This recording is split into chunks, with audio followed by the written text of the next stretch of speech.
এখন থেকে আমাদের ফর্মালি ক্লাসটা শুরু হলো। তোমরা ম্যাক্সিমাম যারা আমার ক্লাস করো আমাকে চিনো, আবার অনেকে আছে হয়তো বা চিনো না। আমার নাম হচ্ছে হাসিবুল হাসান আকাশ। আমি বর্তমানে পড়াশোনা করছি ঢাকা বিশ্ববিদ্যালয়ের ইন্টারন্যাশনাল রিলেশনস বা আন্তর্জাতিক সম্পর্ক বিভাগে। আর আমি অন্বেষণের জিকে ইনস্ট্রাক্টর। সো আজকে আসো আমরা আমাদের সিইউ বি ইউনিটের যে আমাদের জিকে সাজেশনটা, সেই ক্লাসটা আমরা শুরু করবো। ঠিক আছে?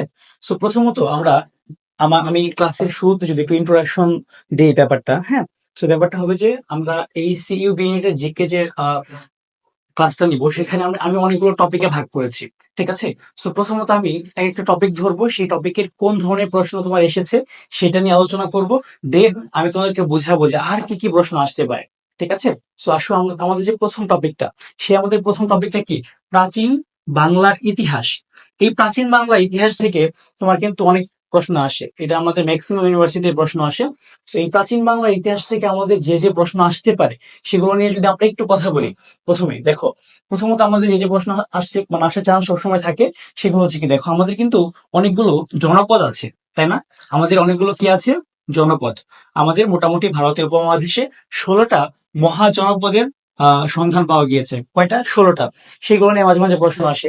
তারপর এই জনপদ, শুধু জনপদ না, তারপর তোমার জনপদের পর থেকে আমাদের এই যে মৌর্য সাম্রাজ্যটা কিভাবে শুরু হলো। ঠিক আছে? মৌর্য সাম্রাজ্যের শুরুটা, তারপর মৌর্যের পর থেকে আমাদের যে গুপ্ত সাম্রাজ্যে আমরা আহ নিশানা পেয়েছি, তারপর মৌর্যের পর গুপ্তর পর আমাদের কি আসে? আমরা শশাঙ্ককে নিয়ে একটু ধারণা পাই, তাই না? এই শশাঙ্কের পরে কি বাংলায় একটা অরাজক পরিস্থিতি আসে, যেটাকে আমরা মাঝসেনাই বলি। ঠিক আছে? মানে অরাজক অবস্থাটা, যে একটা বিশৃঙ্খল যে একটা অবস্থা, সেই শশাঙ্কের মাঝসেনাইয়ের পরে কি আসে? পাল সাম্রাজ্য। ওকে। এই পাল সাম্রাজ্যের পর আমাদের কি আসে? সেন সাম্রাজ্য। সেনদের আমরা দেখতে পাই। তারপর সেনদেরকে পরাজিত করে বাংলায় হঠাৎ করে আবির্ভাব কার ঘটে? ইখতিয়ার উদ্দিন মোহাম্মদ বিন বখতিয়ার খলজি, তাই না? তো সেই তারপর থেকে কি একটা মুসলিম শাসনের একটা ধারাবাহিকতা আমরা কি দেখতে পাই? সেটা হচ্ছে কি, বাংলা এবং ভারত দুই জায়গায় আমরা সেটা দেখতে পাই। ওকে। সেটার পর আমরা কি দেখি? এখানে আমাদের যে একটা ভারতের একটা যে দিল্লি সালতানাত আসে, যেখানে আমরা 4টা 5টা বংশ দেখতে পাই। ঠিক আছে? তাদেরকে পরাজিত করে সর্বশেষ কারা আসে বাংলায়? মুঘলরা আসে। ঠিক আছে? এই যে মুঘলরা আসলো, মুঘলদের পরে, হ্যাঁ, এই যে আমাদের মোটামুটি মুঘলদের যে শাসনামল পর্যন্ত, সেই পর্যন্ত থেকে আমরা কি প্রাচীন বাংলার ইতিহাস হিসেবে কি ধারণা করি। ঠিক আছে? তো আমাদের এখানে যে প্রথম যে প্রশ্নটা, সেটা কি? সিলেট প্রাচীন কোন জনপদের অন্তর্গত ছিল? তো আচ্ছা, তোমরা যারা ক্লাসে আছো তোমরা একটু জানাও। অনেকে জানিয়েছে আমাকে যে হরিকেল, সি নাম্বারটা। তো আসলে আমরা দেখি যে আসলে সিলেট কোন জনপদের অন্তর্গত ছিল।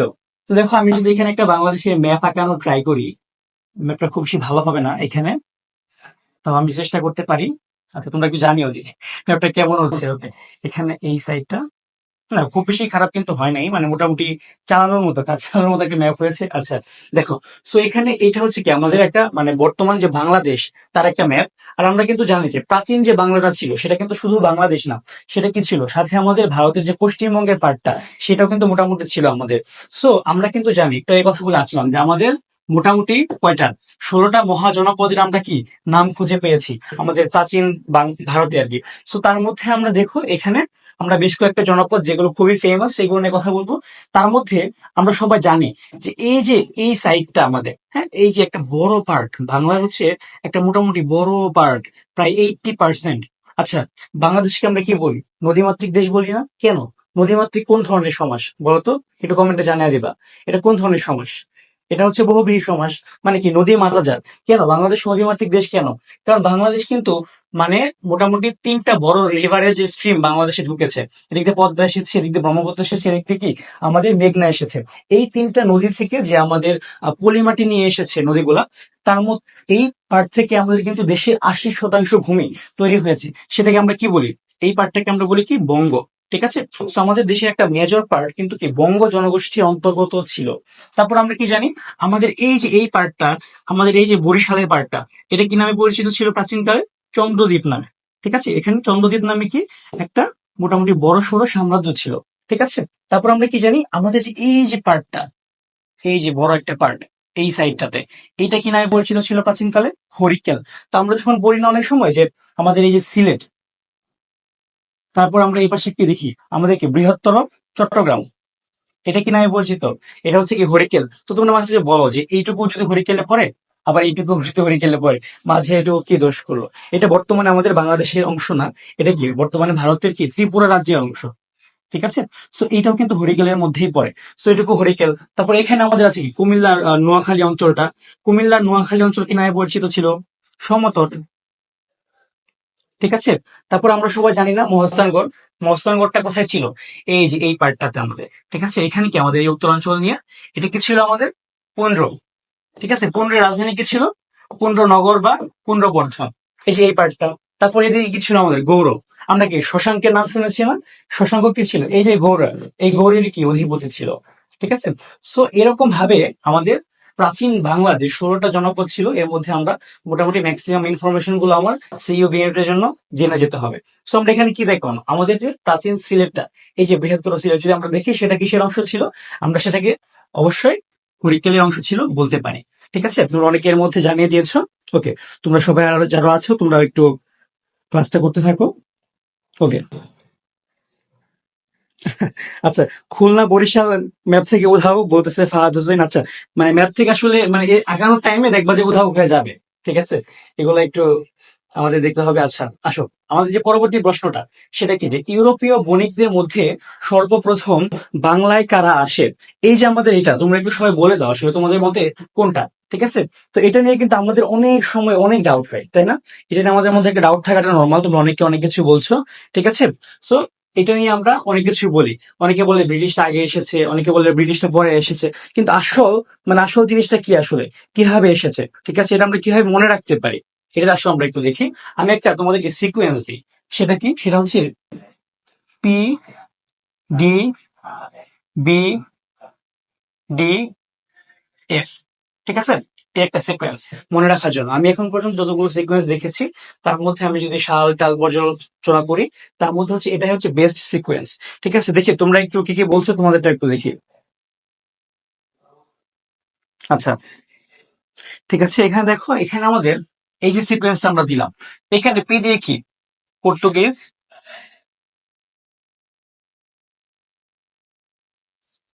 তারপরে হচ্ছে আমাদের এখানে ডি দিয়ে কি? এটা হচ্ছে ডাচ। তোমরা জানো যে বাংলায় কিন্তু আগে পর্তুগিজরা এসেছিল, তারপর ডাচরা এসেছিল, তারপর এসেছে কারা? ব্রিটিশরা। তারপর এসেছে কারা? দিনেমাররা বা ড্যানিশরা। ঠিক আছে। মানে ডেনমার্ক থেকে যারা এসেছিল, তারপর এসেছিল কারা? ফ্রেঞ্চরা। ঠিক আছে। সো এখানে আমাদের প্রশ্নটা কি ছিল, যে ইউরোপীয় বণিকদের মধ্যে সর্বপ্রথম কারা বাংলায় আসে? সেটা যদি আমরা দেখি, সর্বপ্রথম বাংলায় এসেছিল কারা? পর্তুগিজরা। এইটা তো আমরা জানলাম। ঠিক আছে। So, আর এইটা আমাদের কোন টপিকের মধ্যে পড়ে? সেটা কি? British period. So British period থেকে একটু আগে আমরা কি দেখে আসলাম? আমাদের টাইপ 1 যেটা ছিল প্রশ্নে সেটা কি? বাংলার প্রাচীন ইতিহাস। আমরা প্রাচীন ইতিহাসে কিন্তু একদম দেখিয়ে দিলাম যে কোন কোন টপিক তুমি পড়বা। ঠিক আছে। সো এখানে আমাদের সেকেন্ড যে টপিকটা ব্রিটিশ পিরিয়ডটা, এই ব্রিটিশ পিরিয়ড থেকে তুমি কিভাবে পড়বা? প্রথমত আমাদের পড়ার মতো যে টপিকগুলো আছে সেগুলো একটু দেখো। আমাদের শুরুর দিকে একদম কিভাবে ব্রিটিশরা ক্ষমতাটা নিয়ে নিল। তো সেখানে ক্ষমতা নেওয়ার যে প্রশ্নটা আসে আমাদের। ঠিক আছে। ক্ষমতা নেওয়ার প্রশ্নে আমরা প্রথম দেখবো কোনটা, মানে প্রথম তারা হচ্ছে কাজে থেকে ক্ষমতাটা নিল। ঠিক আছে। সেটা আমরা দেখি যে নবাব সিরাজউদ্দৌলার কাছ থেকে কিভাবে, মানে তারা পলাশীর প্রান্তরে। ঠিক আছে। সিরাজউদ্দৌলার কাছ থেকে কিভাবে পলাশীর প্রান্তরে মানে ক্ষমতাটা নিয়ে নিল। তারপর হচ্ছে ক্ষমতা নেওয়ার পরে আস্তে আস্তে আরো বেশ কিছু কিন্তু ঘটনা ঘটে গিয়েছে। তোমরা যে এখানে মাঝে হুট করে মীর জাফরের কিন্তু একটু দেশপ্রেম জাগ্রত হয়। তারপর তার জামাতা মীর কাসিমের কিছু কাহিনী আছে। ঠিক আছে। এইভাবে আমরা আস্তে আস্তে আগাতে থাকি। এরপর হচ্ছে তোমার সিপাহী বিদ্রোহ হয়। সিপাহী বিদ্রোহের পরে আমরা কি দেখতে পাই? সিপাহী বিদ্রোহের পরে আমরা দেখতে পাই যে এই যে ক্ষমতাটা, এটা ব্রিটিশ ইস্ট ইন্ডিয়া কোম্পানির কাছ থেকে ব্রিটিশ রানীর হাতে ক্ষমতা চলে যায়।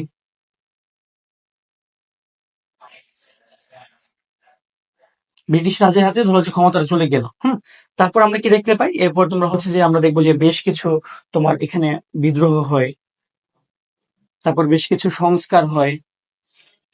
এইভাবে তারপর তোমার ধরো যে মানে, ঠিক আছে, এই ধরনের যে প্রশ্নগুলো আমরা মানে ব্রিটিশ পিরিয়ড থেকে পড়বো। সো এটা কিন্তু খুবই ইম্পর্টেন্ট। তাই মানে ম্যাক্সিমাম ইয়ারেই কিন্তু মানে ব্রিটিশ পিরিয়ড থেকে অনেকগুলো প্রশ্ন আসে। ঠিক আছে। ওকে। ওকে, আমাদের সাথে যুক্ত হয়েছে তাজা আলী তামান্না। আসসালামু আলাইকুম ভাইয়া। সিইউ ডিএড এর জন্য একটা রুটিন বানিয়ে দেন প্লিজ। ইনশাল্লাহ দিব। তোমরা আপাতত ক্লাসটা করতে থাকো। আর আমাদের যে আজকের যে ক্লাসটা, এটা কিন্তু শুধু তোমার যে সিইউ বি ইউনিট এমন না, সিইউ ডি ইউনিটের জন্য কিন্তু এটা কাজে লাগবে। ওকে, তারপর দেখো আমাদের যে প্রশ্নটা এরপরে যে আহ, ফরাইজি আন্দোলনের নেতা কি কে ছিলেন, ঠিক আছে? তো শুধু এটা না, এখানে একটা টপিক কিন্তু আমি দিয়েছি, টপিক টু তে একটা কিন্তু ব্রিটিশ পিরিয়ড দিয়েছিলাম, কিন্তু এখানে আরেকটা জিনিস আমি অ্যাড করেছি, সেটা কি ব্রিটিশ বিরোধী আন্দোলন। ঠিক আছে, এই যে ব্রিটিশ বিরোধী আন্দোলন, এই ব্রিটিশ বিরোধী আন্দোলন থেকে কিন্তু সিইউবি ইউনিটে প্রায় প্রতি বছরই একটা হলে প্রশ্ন থাকতেছে। ঠিক আছে, সো আসো আমরা এখানে এটা আগে দেখে নেই যে ফরাইজি আন্দোলনের নেতা কে ছিলেন। তো এখানে দেখো প্রথম অপশনটা কি, মাওলানা কেরামত আলী। মাওলানা কেরামত আলী নামে বাংলাদেশের ইতিহাসে ওইরকম কোনো আসলে ক্যারেক্টার নাই, ঠিক আছে, সেটা আমাদের হবে না। তারপর দেখো মাওলানা আতহার আলী, এটা কিন্তু এরকম কোনো ক্যারেক্টার না। আর হাজী দানেশ আছে, কিন্তু আমরা সবাই জানি কি যে ফরাইজি আন্দোলনটা এটা কি ব্রিটিশ বিরোধী একটা আন্দোলনের অংশ ছিল না?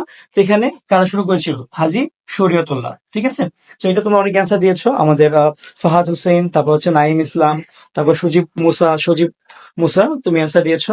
ঠিক আছে, সো এটা আমাদের অ্যান্সারটা হবে কি হাজী শরীয়তুল্লাহ। ওকে, সো তোমরা আমাকে বলো ব্রিটিশ বিরোধী যে আন্দোলন হয়েছিল আর কোন কোন আন্দোলন হয়েছিল, সর্বপ্রথম কোন আন্দোলনটা হয়েছিল? দেখি তোমরা যারা ক্লাসে আছো এর মধ্যে, দেখো ব্রিটিশ বিরোধী আন্দোলনের মধ্যে প্রথম যে আন্দোলনটা হয়েছিল সেটা আমাদের কি ফকির সন্ন্যাসী আন্দোলন।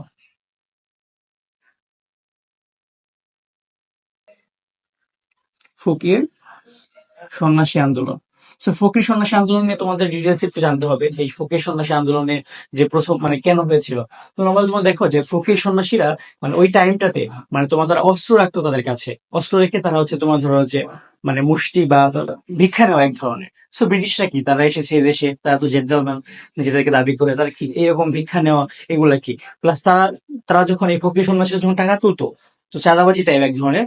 সো ব্রিটিশদের একটু লস হইতো, এখানে কি লস হইতো, তো ব্রিটিশরা কিন্তু মানে তাদের যে নিজেদের মানে তারা যে ট্যাক্স নিবে, তো সেখানে কিন্তু মানুষের ট্যাক্সের টাকাটা কমে যাচ্ছে। সো যেখানে ব্রিটিশরা ট্যাক্স পাচ্ছে না, সেখানে এভাবে চাঁদা তুলে ফকির সন্ন্যাসীরা নিচ্ছে। সো এই কারণে তারা কিন্তু এটাকে অবৈধ ঘোষণা করলো ব্রিটিশরা। এটা অবৈধ ঘোষণা করার পরে তখন হচ্ছে তাদের সাথে একটা মানে ইন্টারেস্টের কারণে কিন্তু একটা ক্ল্যাশ লাগলো প্রথমবার।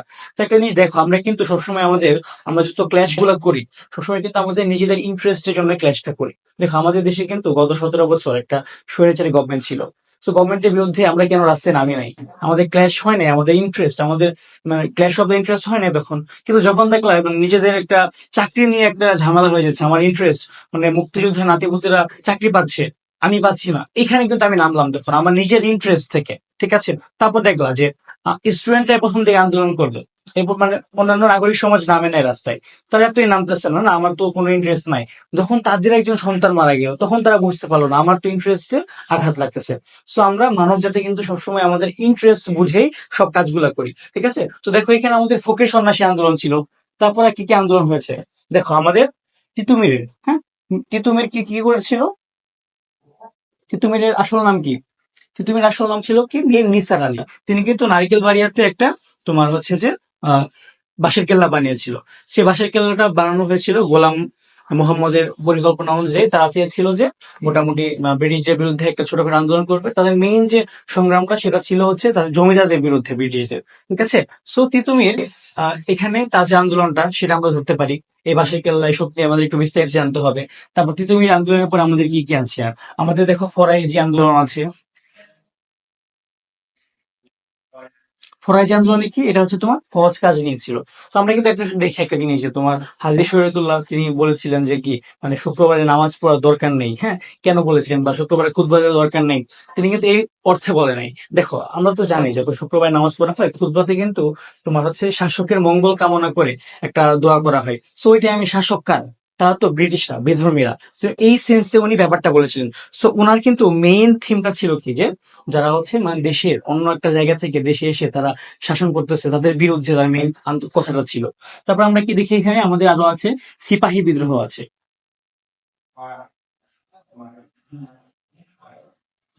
সিপাহী বিদ্রোহটা কত সালে হয়, তোমরা যারা ক্লাসে আছো একটু জানো তো আমাদেরকে, সিপাহী বিদ্রোহটা কত সালে হয়েছে?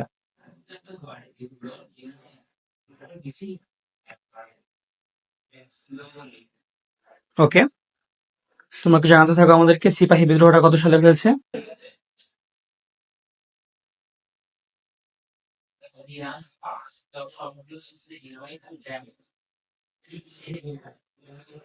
ওকে, সিপাহী বিদ্রোহটা হয়েছিল কত সালে? 1857 সাল, ঠিক আছে। তো এটা যদি একটু ছোটখাটো শর্ট স্টোরিটা বলি তোমাদেরকে, তো মোটামুটি ধরো যে 1757 সালে তো ব্রিটিশদের একটা ক্ষমতা আমাদের এখানে শুরু হয়। তো এখানে ব্রিটিশদের আর্মিতে তিনটা ভাগ ছিল। ব্রিটিশদের আর্মি তিনটা ভাগ ছিল, এর মধ্যে একটা ভাগ ছিল হচ্ছে মানে বেঙ্গল আর্মি বা বাংলা, মানে বঙ্গদেশীয় আর্মি, ঠিক আছে। সেই আর্মিতে আবার বাংলাদেশের মানুষজন ছিল না। তো সেখানে আবার মুসলিমদের খুবই প্রাধান্য ছিল, ঠিক আছে, সে মানে ওই পার্টটাতে। তো মুসলিমরা কিন্তু প্রথমবারের মতো ব্রিটিশদের বিরুদ্ধে একটা অ্যাকশনে যায়, মানে ম্যাক্সিমাম আর কি মুসলিম ছিল ওই ইউনিটটাতে। তো তারপরে হচ্ছে সিপাহী বিদ্রোহটা শুরু হয়। সিপাহী বিদ্রোহের ফাইনালি আমরা কি হয় সবাই জানি, যে পরাজিত হয়। পরাজিত হওয়ার পরে বাহাদুর শাহ জাফর যে ছিল, হ্যাঁ, তিনি মুঘল সম্রাট। এর মধ্যে কিন্তু মুঘল সাম্রাজ্যটাও কিন্তু একদম সব ধ্বংস হয়ে গেল। ওকে, তো এরকম আমাদের তোমার ধরো যে এই ফকির সন্ন্যাসী আছে, তিতুমিরের আন্দোলন আছে, তারপরে আরো অনেকগুলো আন্দোলনই আছে। আমাদের কিন্তু এই আন্দোলনগুলো করতে হবে। এন্ড একটা মজার ব্যাপার হচ্ছে, চট্টগ্রামে প্রতি বছর যখন প্রশ্নগুলো দেখি না, এখানে একটা স্পেশাল পার্ট, মানে অনেক বেশি প্রশ্ন আসে কয়েকটা জিনিস থেকে। সেটা হচ্ছে কি, তোমার চট্টগ্রাম কেন্দ্রিক আমাদের যে ব্রিটিশ আন্দোলনটা ছিল, যেমন প্রীতিলতার আন্দোলন ছিল, ঠিক আছে, প্রীতিলতার আন্দোলন ছিল, তারপর হচ্ছে মাস্টারদা সূর্য সেনের আন্দোলন ছিল, ঠিক আছে। তো এই যে আমাদের, তারপর ক্ষুদিরামের আন্দোলন ছিল, এই ধরনের প্রশ্নগুলা তোমার ধরো যে খুব বেশি আসে চট্টগ্রাম। প্রায় প্রতি বছর আমি যখন চেক করলাম, অ্যানালাইসিস করলাম, এখান থেকে তোমার ব্রিটিশ বিরোধী আন্দোলন থেকে মানে বলা যাচ্ছে যে এইবারও একটা না একটা প্রশ্ন আসবে, ঠিক আছে। তো আসো আমরা একটু সামনের দিকে যাই। আচ্ছা, এখানে দেখো, আমাদের এখনকার প্রশ্নটা হচ্ছে, আর টপিকটা হচ্ছে 3 নাম্বার টপিক। সেটার নাম কি, সেটা হচ্ছে কি পাকিস্তানি পিরিয়ড। পাকিস্তানি পিরিয়ড কোনটা? পাকিস্তানি, একটু আগে আমরা যেখানে আসলাম, দেখো আমরা কিন্তু একটা সিকোয়েন্স মেনটেন করে আসতেছি। আমরা প্রথমে কি প্রাচীন বাংলার ইতিহাস দেখলাম, তারপর আমরা দেখলাম হচ্ছে কি ব্রিটিশ পিরিয়ডটা, ব্রিটিশের পরে কি আমরা হচ্ছে যে পাকিস্তানি পিরিয়ড, মানে আমাদের যখন তোমার ব্রিটিশ আমাদের এই উপমহাদেশ থেকে চলে গেল, ওইটার পর থেকে আমরা দেখতেছি, ঠিক আছে। তো দেখো, তোমরা একটু সবাই জানিয়ে দিও এখানে যে পাকিস্তানের গণপরিষদের কার্য বিবরণীতে বাংলা ভাষাটা অন্তর্ভুক্ত করার দাবি করেছিলেন কে? এটা আমরা সবাই তো মোটামুটি জানি যে আমাদের ধীরেন্দ্রনাথ দত্ত, উনি কিন্তু প্রথমবারের মতো পাকিস্তানের গণপরিষদে দাবিটা তুলেছিলেন। আচ্ছা, তোমাদের কিন্তু একটা জিনিস নিয়ে একটা ডাউট হয় সবসময়, যে আসলে আমাদের গণপরিষদ জিনিসটা কি, বা গণপরিষদের কাজটা কি, বা গণপরিষদটা আসলে কখন হয়। দেখো, আমরা আমরা কিন্তু দুইটা জিনিসের মানে ধারণা পাই। একটা কি, যে গণপরিষদ, হ্যাঁ, আর আমাদের দেশের ক্ষেত্রে আমরা এক্সাম্পল দিয়ে দেখি না। আমাদের দেখো একটা কি গণপরিষদ, আমাদের এই গণপরিষদটা কখন হয়েছিল, বা পাকিস্তানের গণপরিষদটা কখন হয়েছিল। ধরো, যখন এই পাকিস্তান দেশটা প্রথম স্বাধীন হলো, কত সালে স্বাধীন হয়েছে? 1947 সালে। 1947 সালে স্বাধীন হওয়ার পরে একটা তোমার ধরো যে, তখন এই দেশের কিন্তু কোনো কি নাই, সংবিধান নাই। এই সংবিধানটা বানানোর উদ্দেশ্যে এবং একটা নির্বাচন দিয়ে একটা তোমার মানে গভর্নমেন্ট, জনগণের একটা ইলেক্টেড একটা গভর্নমেন্ট বানানোর উদ্দেশ্যে যে জিনিসটা বানানো হয়, সেটা এই যে গণপরিষদ, এক ধরনের আইনসভা। তো এটার মেইন এইমটা কি থাকে? ওদের মেইন এইম থাকে কি, একটা সংবিধান রচনা করা। গণপরিষদের মেইন এইম থাকে কি, একটা সংবিধান রচনা। গণপরিষদের মেইন এইম থাকে কি, একটা সংবিধান রচনা করা, আর একটা কি, একটা নির্বাচন দেওয়া, ঠিক আছে। একটা নির্বাচন দেওয়া, আর হচ্ছে কি একটা সংবিধান রচনা করা। সো পাকিস্তানের এই যে গণপরিষদ, তারা হচ্ছে কি 1947 সাল থেকে একটা সংবিধান বানাতে অনেক তাদের স্ট্রাগল করতে হয়েছিল। তারা মোটামুটি 1956 সালে গিয়ে একটা সংবিধান কি বানাতে পেরেছিল, ঠিক আছে। সো আমরা যখন এই পার্টটা পড়বো, যে আমাদের পাকিস্তানি পিরিয়ড, এখানে আমাদের কোন কোন জিনিসগুলো পড়তে হবে সেগুলো আমরা একটু দেখে আসো। এখানে আমাদের প্রথমত আমাদের দেখতে হবে কি, যে পাকিস্তানের যখন মানে পাকিস্তান এবং ভারত দুটো দেশ আলাদা হয়ে গেল, তখন শেষ দিকে কারা ব্রিটিশ ভাইসরয় ছিল, এবং শেষ দিকে কারা হচ্ছে মানে তোমার পাকিস্তানের প্রথম দিকে যারা প্রথম প্রেসিডেন্ট, প্রথম প্রধানমন্ত্রী, এসব ব্যাপার স্যাপার তো আছে আমাদের। বাট আমাদের যে মেইন জিনিসগুলো লাগবে সেটা হচ্ছে কি, 1952 সালে যে ভাষা আন্দোলনটা হলো, সেটা, সেখানে আমরা কি কি পড়বে একটু আমি যদি শর্ট বলি, তোমরা যখন ক্লাসটা করবা তোমরা একটু নিজেরাই নোট করে নিবা, ঠিক আছে। এত কিছু তো আসলে মানে এখানে একটা টপিক ভাষা আন্দোলন নিয়ে তোমার 2 ঘন্টা ক্লাস নেওয়া যাবে। সো অনেক জিনিসপত্র আমার জাস্ট মুখে বলতে হবে, তোমাদের লিখে নিতে হবে। আর তোমরা যারা নতুন মাত্র লাইভটাতে জয়েন হয়েছো, তোমরা একটু কষ্ট করে লাইভটা শেয়ার করে দিও, যাতে তোমাদের অন্যান্য ফ্রেন্ডরা দেখতে পারে। এবং তোমরা হচ্ছে যে যারা পিডিএফটা চাও আমাদের এই ক্লাসটার, পিডিএফটা পাওয়ার জন্য তোমরা হচ্ছে লাইভটা একটু কাইন্ডলি শেয়ার করে দিও সবাই, ঠিক আছে। ওকে, ইতিমধ্যে আমাদের অনেকেই লাইভটা শেয়ার করে দিয়েছো, তোমাদেরকে ধন্যবাদ। ওকে, ঠিক আছে। তো দেখো এখানে যে আমাদের 1952 সালের ভাষা আন্দোলনে স্পেশালি কি কি আসে, ভাষা আন্দোলন টপিকগুলোর মধ্যে কি কি আছে, তোমার প্রথম দিকে কি তমুদ্দুল মজলিস নামে কি একটা সাংস্কৃতিক সংগঠন বানানো হয়, সেটা কে বানায়? প্রফেসর আবুল কাশিম, তিনি এটা বানিয়েছিলেন। তারপর এখান থেকে আস্তে আস্তে আমাদের ভাষা আন্দোলনটা কবে কি হয়েছে, কিভাবে এগিয়েছে। এরপর তোমার হচ্ছে মানে আমি একটা জিনিস খেয়াল করেছি, চট্টগ্রামে কিন্তু তোমার মানে 52 সালে যে সাহিত্য কর্মগুলো আর 71 সালে সাহিত্য কর্মগুলো, সেখান থেকে কিন্তু অনেক বেশি প্রশ্ন আসে। সেখানে আসতে পারে তোমার যে 1952 সালে ভাষা আন্দোলনের প্রথম গান কোনটা, সেটা কি? তোমরা অনেকে বলতে পারো আমার ভাই রক্তে রাঙানো, কিন্তু এটা কিন্তু না। এটা কি হবে? এটা হচ্ছে ভুলবো না ভুলবো না, 21শে ফেব্রুয়ারি ভুলবো না। এটা হচ্ছে প্রথম গান। তারপর হচ্ছে আমাদের কি আছে, প্রথম হচ্ছে উপন্যাস কোনটা, ঠিক আছে। তারপর তোমার প্রথম নাটক কোনটা, তো কবর নাটকটা কি হয়েছিল, প্রথমবার জেলখানায় প্রকাশিত হয়েছিল এবং তারা মঞ্চস্থ করেছে মুনীর চৌধুরী। তারপর তোমার চারেক ফাল্গুন উপন্যাস জহির রায়হানের, তোমরা যারা পড়নি পড়ে নিতে পারো। তারপর সিনেমা আছে একটা, জীবন থেকে নেয়া।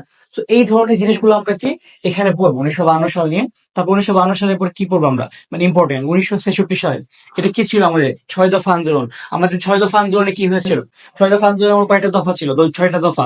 6টা দফার মধ্যে 3টা দফা কি বিষয়ক ছিল, অর্থনীতি বিষয়ক, তাই না? 3টা দফা কি ছিল, অর্থনীতি বিষয়ক। তো এই জিনিসগুলো আমরা একটু দেখবো, 6 দফা নিয়ে একটু ভালো মতো, বাঙালি মুক্তির দাবি, মানে আমাদের মেঘনা কাটার মতো এই জিনিসটাকে আমরা বলি। তারপর 1969 কি, 1968 কি হলো, আগরতলা ষড়যন্ত্র মামলা হলো। তারপর আমরা কি দেখি, এখানে 1969 কি হলো, তোমরা একটা বলো তো 1969 কি হয়েছে,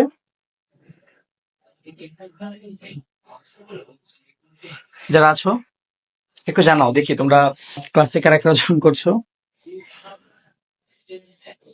ওকে, ঠিক আছে।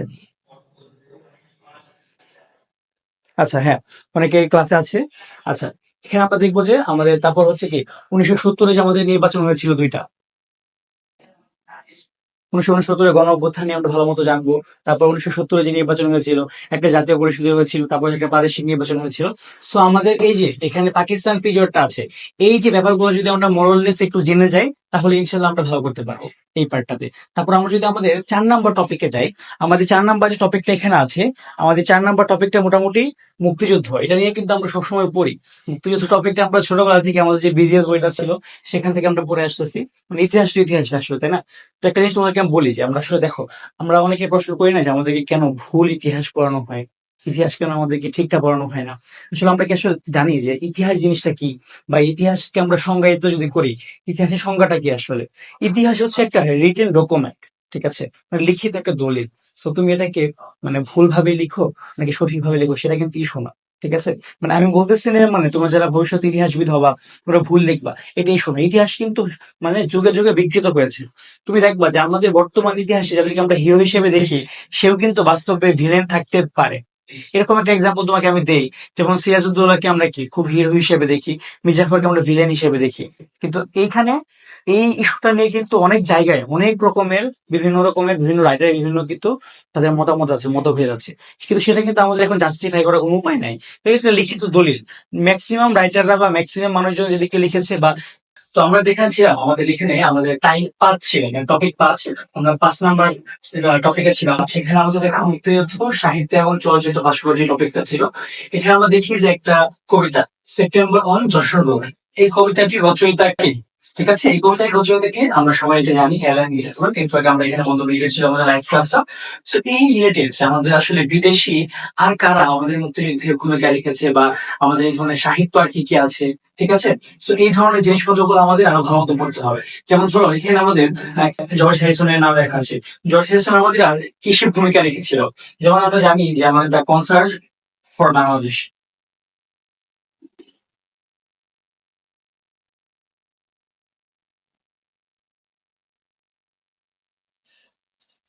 ঠিক আছে।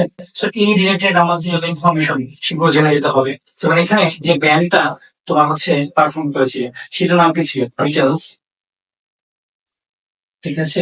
এখানে আর কে কে ছিল এটার সাথে গায়ক, যেমন বব ডিলান এটার সাথে গায়ক ছিল, সে কিন্তু নোবেলও পেয়েছে বেশ কিছুদিন আগে, 2016 সালের দিকে। সরি।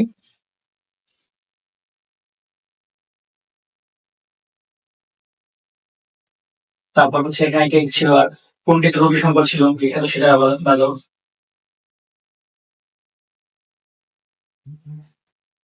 ঠিক আছে। তো এই ধরনের ইনফরমেশন গুলো আমাদের জেনে যেতে হবে। আর আরো কিছু আমরা যদি জানি তোমার ধরো যে এই রিলেটেড আরো মুক্তিযুদ্ধ রিলেটেড কি কি রাইটিং আছে, যেমন আমাদের কয়েকটা বইয়ের নাম কিন্তু আছে, যেমন Bangladesh, legacy of blood,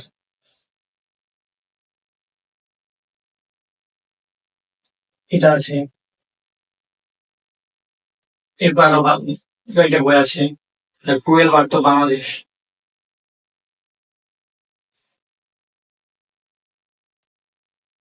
cruel birth of Bangladesh.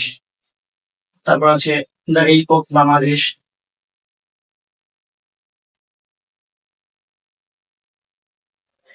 ওকে।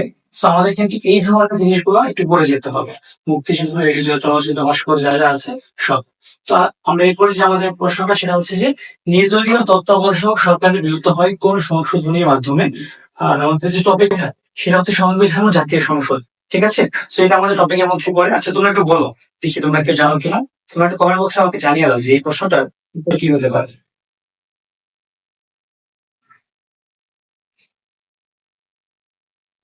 তোমরা একটু আমাদেরকে জানাও যে নির্দলীয় তত্ত্বাবধায়ক সরকার বিলুপ্ত হয় কোন সংশোধনীর মাধ্যমে? কেউ একটু জানাও। তোরা লাইভে আছো, তোমরা একটু আমাকে জানিয়ে দাও। আমি একটু ওয়েট করছি তোমাদের জন্য। কেউ একটু জানাও।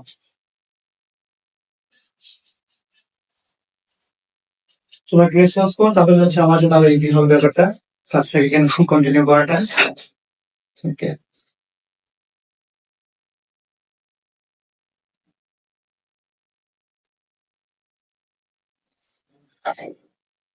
ওকে। আচ্ছা আমাদের লাইভ ক্লাসটা একটু আগে বন্ধ হয়ে গেছিল বেশ কিছু কারণে, এই জন্য আমরা খুব বেশি আসলে দুঃখিত। অনেকে ক্লাসটা পড়ছিল এরকম ধরে, অনেকে এখন আমার নাই। আচ্ছা। ওকে, অনেক দেখা দিয়েছে বি। ওকে, ক্লাসে নেতা দিয়েছে বি। আমরা একটু ওয়েট করি আর কেউ আছে কিনা আমাদের ক্লাসে। তো দেখো, আমরা শুধু অ্যান্সার দিতে চাবো, আমরা টপিকটি আলোচনা করি যে আমাদের এখানে যে টপিকটা সেটা কি। আমাদের টপিকটা হচ্ছে সংবিধান এবং জাতীয় সংসদ। ঠিক আছে, এই সংবিধান এবং জাতীয় সংসদ থেকে সিইউ ইউনিটে প্রায় প্রতি বছর প্রশ্ন আসে। ঠিক আছে, এবং প্রতি বছর কিন্তু একটা প্রশ্ন আসেই। তো আমাদের আমরা সংবিধান একটু আলোচনা করতে থাকি, তোমাকে অ্যান্সার দিতে হবে প্রশ্নটা। যেমন ধরো আমাদের টপিকটা আছে কি, সংবিধান। ঠিক আছে, সংবিধান থেকে আমাদের আর কি কি ধরনের প্রশ্ন আসতে পারে। সংবিধান আমরা কি জানি, সংবিধান হচ্ছে দুই ধরনের। একটা কি লিখিত সংবিধান, আর এটা কি অলিখিত সংবিধান। ঠিক আছে, সংবিধান দুই ধরনের আমরা এটা জানি। আমরা সবাই জানি বাংলাদেশের সংবিধান কি লিখিত সংবিধানের মধ্যে পড়ে। তাছাড়া হচ্ছে আমাদের সংবিধানটা মানে কখন আমরা তৈরি করেছিলাম, আমরা সবাই জানি যে 1972 সালে আমাদের সংবিধানটা প্রচলিত হয়েছিল। আমাদের সংবিধান রচনা একটা কমিটি বানানো হয়েছিল। সংবিধান রচনা কমিটিতে সদস্য কজন ছিল? 36 জন। ঠিক আছে, এর মধ্যে 33 জন সদস্য ছিল একটা নির্দিষ্ট রাজনৈতিক দলের। সেই রাজনৈতিক দলের নাম কি? বাংলাদেশ আওয়ামী লীগের। ঠিক আছে, শুধু একজন সদস্যটাই তোমার হচ্ছে বাইরে ছিল, সে হচ্ছে কি সুরঞ্জিত সেনগুপ্ত। ঠিক আছে, একজন সদস্য বাইরে ছিল, সেটি সুরঞ্জিত সেনগুপ্ত। ওকে। আচ্ছা, একটা কমেন্ট করেছে যে সাউন্ড ভালো না, আমি দেখি আমার মাইকটা কানেক্টেড আছে কিনা। মাইক তো কানেক্টেড থাকার কথা। আচ্ছা, তোমরা আরো যারা আছো তোমরা একটু বলতো যে সাউন্ডটা আসলে কেমন শোনা যাচ্ছে, মানে সাউন্ড কি বেশি প্রবলেম হচ্ছে সাউন্ডে? অন্যান্য যারা আছো একটু জানাও তো আমাকে, সাউন্ডে কি বেশি প্রবলেম হচ্ছে কিনা।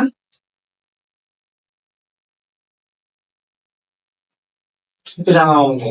আমি একটু ওয়েট করি, সাউন্ড ছাড়া আসলে ক্লাসটা ঠিক মতো করা যায় না। মানে ক্লাস আসলে খুবই কষ্ট হয় সাউন্ড ছাড়া ক্লাসটা করতে। তোমরা যারা আছো একটু কমেন্টে জানাও আমাকে যে সাউন্ড কেমন শোনা হচ্ছে।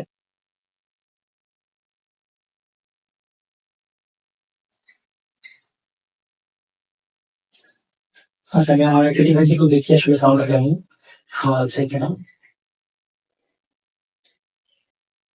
তোমরা যারা আছো একটু জানাতে থাকো আমাকে যে সাউন্ডটা কেমন। আমি সাউন্ড ফিক্স করে আবার ক্লাসটা শুরু করি, জানা হলে আসলে তখন তুমি ক্লাসটা কন্টিনিউ করা যায় না।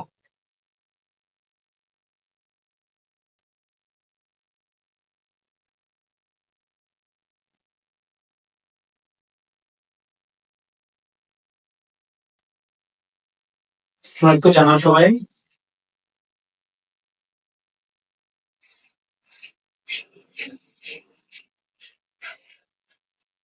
আচ্ছা, আমরা একটু কন্টিনিউ করি এখন। সাউন্ডটা মনে হয় একটু মানে আঘাত ভালো হচ্ছে। দেখো আমাদের এখানে আমাদের এই যে সংবিধান দপ্তর ছিল, ঠিক আছে, একজন দর্শক ছিল শুধু একটা নির্দিষ্ট দলের না, ঠিক আছে। আমাদের সংবিধানে আরো অনেক কিছু আছে। আমাদের সংবিধানে যেমন ধরো যে মূলনীতি কয়টা, সংবিধানের মূলনীতি কয়টা, আমরা জানি আমাদের সংবিধানের মূলনীতি কয়টা, চারটা। তারপর হচ্ছে আমাদের সংবিধানে তোমার ধরো যে অনুচ্ছেদ কতগুলো আছে, তারপর আমাদের সংবিধানে কতবার সংশোধনী হয়েছে, তারপর তফসিল কয়টা আছে, এই জিনিসগুলো কিন্তু আমাদের সংবিধান নিয়ে পড়ে যেতে হবে, ঠিক আছে। শুধু এগুলাই না, তুমি দেখবা আসলে এখন বর্তমান অবস্থায় আমরা জানি যে তফসিলটা, তফসিল মানে কি, কোন কিছুর আলোচনা, ঠিক আছে। আমাদের সংবিধান তফসিল কয়টা, সাতটা। যে সাতটা তফসিলের মধ্যে কোন তফসিলে আমাদের দেশের ক্রান্তীয় মানে ক্রান্তিকালের কিছু ব্যাপার স্যাপার নিয়ে কথা বলা হয়েছে, ঠিক আছে, সেইগুলা। ওকে, তো দেখো এখানে আমরা যদি দেখি যে প্রশ্ন ছিল কোন সংশোধনীর মাধ্যমে বিলুপ্ত হয়। তা আমাদের সংবিধানের একটা কথা আছে যে আমাদের সংবিধানটা হচ্ছে তোমার দুষ্পরিবর্তন, ঠিক আছে, মানে এটা পরিবর্তন করা খুবই কঠিন। কিন্তু সবচেয়ে মজার ব্যাপার কি, আমাদের সংবিধান হচ্ছে মানে এতবার কাটাছেড়া করা হয়েছে, মানে যে কোনো সরকার এসেছে তাদের ইচ্ছা মতো, ঠিক আছে, তারা তাদের ইচ্ছা মতো যখন তখন সংবিধানটাকে কি পরিবর্তন করেছে। তো এখন পর্যন্ত টোটাল 17 বার পরিবর্তন করা হয়েছে সংবিধানটা, ঠিক আছে। এর মধ্যে হচ্ছে আমাদের 15 নভেম্বর তারিখে কিন্তু আমাদের যে তত্ত্বাবধায়ক সরকার ব্যবস্থাটা শুরু করা হয়েছিল একবার, সেটাকে কিন্তু বাদ দিয়ে দেওয়া হবে। ওকে, আর তত্ত্বাবধায়ক সরকারের আমলে যদি একটা ইলেকশন হয় তাহলে কি যায় যে ক্ষমতাসীন দল, তার জন্য কিন্তু ভাইরাল বানা সে কি ভোট চুরি করতে পারবে না। ওকে, ঠিক আছে। আচ্ছা, আর অনেকে বলছে যে সাউন্ডের প্রবলেম নাই। ওকে, তোমরা হচ্ছে মানে যাদের অনেকে আরো বলছে সাউন্ড ম্যাক্সিমাম বলছে সাউন্ডের প্রবলেম নাই, সন্ধ্যা সময় কন্টিনিউ করি একটু। অনেক ক্লাসের আমাদের বড় একটা পার্ট বাকি আছে। ওকে, দেখো তো একটা জিনিস হচ্ছে আমাদের এই সেম টপিকটা যে সংবিধান এবং জাতীয় সংসদ। আমাদের দেখো সংবিধান এবং জাতীয় সংসদ টপিকটা, এখানে আমরা জাতীয় সংসদ নিয়ে যদি দেখি, তো আমাদের জাতীয় সংসদে দেখো যে বাংলাদেশের জাতীয় সংসদে কোরআন হয় কতজন হয়, ঠিক আছে। কোরআন হয় মানে কি, কোরআন জিনিসটা কি আসলে, সেটা এখানে কি সাইড দেওয়া, ঠিক আছে। সো আমাদের তুমি দেখো জাতীয় সংসদে কোরআন মানে কি সাইড, মানে তুমি হচ্ছে একটা অধিবেশন শুরু করার জন্য তোমার আসলে কতজন মেম্বার দরকার আমাদের জাতীয় সংসদে। এটা ধরো আমি আজকে লাইভ ক্লাসটা করছি, আমাদের লাইভ ক্লাসটা করার টাইম আমি বললাম যে আমি হচ্ছে এতজন স্টুডেন্ট না থাকলে আজকে লাইভ ক্লাসটা করি না, জিনিসটা হচ্ছে এরকম। তো আমাদের জাতীয় সংসদ নিয়ে আর যে যে বিষয় জানা দরকার সেগুলো তুমি দেখো যে একটা জিনিস আমাদের একটা নাম আছে যে অ্যামিকাস কুইরি, কয়েকটা টার্ম আমরা জানবে এখন। এটা মানে কি, এটা মানে হচ্ছে কি আমাদের আদালতের বন্ধু। অ্যামিকাস কুইরি মানে কি, আদালতের বন্ধু, ঠিক আছে। এটা আমরা কি বলছি, একটা হচ্ছে বিজ্ঞ আইনজীবীদের প্যানেল, ঠিক আছে, যে প্যানেল হচ্ছে তোমার মানে আদালতকে সবসময় তোমার হচ্ছে জ্ঞান বুদ্ধি দিয়ে গ্রেপ্তার করে তোমার ঝামেলা সিচুয়েশন আসলে বা এরকম কিছু আসলে সেটা, ঠিক আছে। আরো একটা আমরা দেখি যেমন শুধু slow process, slow process, slow process জিনিসটা কি, স্লো প্রসেস হচ্ছে ধরো তুমি একটা রাজনৈতিক দল, তুমি এখন অন্য একটা রাজনৈতিক দল চলে যাবা, সেটাই কি বলা যায়, মানে অন্য একটা দলে চলে যাওয়া, সেটাকে আমরা কি বলি, ফ্লোর প্রকল্প। এবার দেখো আমরা একটা তান্ত্রিক আমরা দেখি এখানে, অর্থাৎ কাস্টিং বোর্ড, কাস্টিং বোর্ড জাতীয় সংসদের কাস্টিং বোর্ড কোনটাকে বলা হয়, যেটা হচ্ছে স্পিকারিং বোর্ড, ঠিক আছে। জাতীয় সংসদে আমাদের যে স্পিকারিং যে বোর্ডটা আছে, স্পিকার যে বোর্ডটা আছে সেটাকে আমরা কি বলি, কাস্টিং বোর্ড, ঠিক আছে। তো আমাদের জাতীয় সংসদ নিয়ে এই ধরনের ইনফরমেশন আমাদের জানতে হবে। ওকে, তারপর দেখো আমাদের আরো বেশ কিছু তোমার অভিশংসন, ইমপিচমেন্ট, ঠিক আছে, এসব ব্যাপার। অভিশংসন এটা একটা কাইন্ড শব্দ আছে, সেটা কি ইমপিচমেন্ট,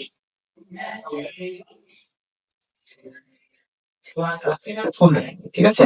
তো আমাদের লাইভ ক্লাস হয়ে ছিল আসলে একবার ডিসকান্টিনিউ হওয়ার পর আমি হয়তো বা ভেবেছি আর ক্লাস হবে না। আচ্ছা, সঙ্গে সঙ্গে দিকে যাই, তোমরা জানা আছো, তোমাদেরকে নিয়ে আমরা আজকে ক্লাসটা কন্টিনিউ করবো, ঠিক আছে। তোমরা যারা ক্লাসে শেষ করবে কাইন্ডলি ক্লাসটা একটু শেয়ার করে দাও, যাতে আমরা যারা অন্যান্য যারা আছে তারা যাতে একটু দেখতে পারি, মানে তারা যাতে ক্লাসটা দেখতে পারে। ওকে, তাহলে হচ্ছে আমরা ক্লাসটা আরো ভালো মতো দিতে পারবো। ওকে, তোমরা যারা আছো একটু ক্লাসটা শেয়ার করে দাও অন্য সবার সাথে। আজকে আসলে আমি আমাদের খেয়াল ছিল না, শেষ হয়ে ফার্স্ট আমি নামাজ হবে তো আসলে রাতে ক্লাসটা নেওয়ার কথা ছিল। অনেকে আবার রাতের জন্য রেডি ছিল, কিন্তু ওই সন্ধ্যায় আসলে দেওয়া হচ্ছে। Okay? ওকে, আসলে আমরা আবার কন্টিনিউ করি, দেখি তোমরা। ওকে, দেখো আমাদের পরবর্তী প্রশ্ন হচ্ছে কি যে পরবর্তী বিশ্বকাপ ফুটবল অনুষ্ঠিত কবে হবে?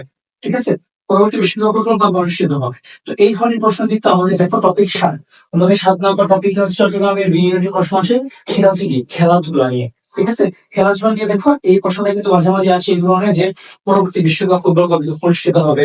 তো আমরা তো দেখি যে পরবর্তী কবে অনুষ্ঠিত হবে, 2000 কত সালে, 26 সালে হবে, তারপরে 2030 সালে কোথায় হবে। এই ধরনের প্রশ্নগুলো কিন্তু খুব বেশি আসে চট্টগ্রামের বিএনএ।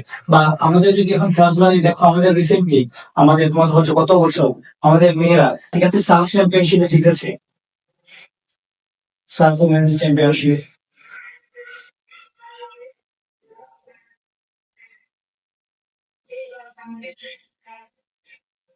ঠিক আছে, আমাদের মেয়েরা কি সাফ উমেন্স চ্যাম্পিয়নশিপ জিতেছে। তারপর যদি আমরা দেখি আরো কিছু, আমাদের ছেলেরা কিন্তু কি এশিয়া কাপে জিতেছে ক্রিকেটে। ঠিক আছে, এইগুলো এগুলো একটু দেখবা। তারপর হচ্ছে ক্রিকেট যে টুর্নামেন্ট গুলা, তোমার ক্রিকেট এন্ড ফুটবল টুর্নামেন্ট এগুলো হচ্ছে সামনে কোথায় হবে, নেক্সট উইকেন্ডটা যেগুলো হচ্ছে ঘোষণা করা হয়েছে,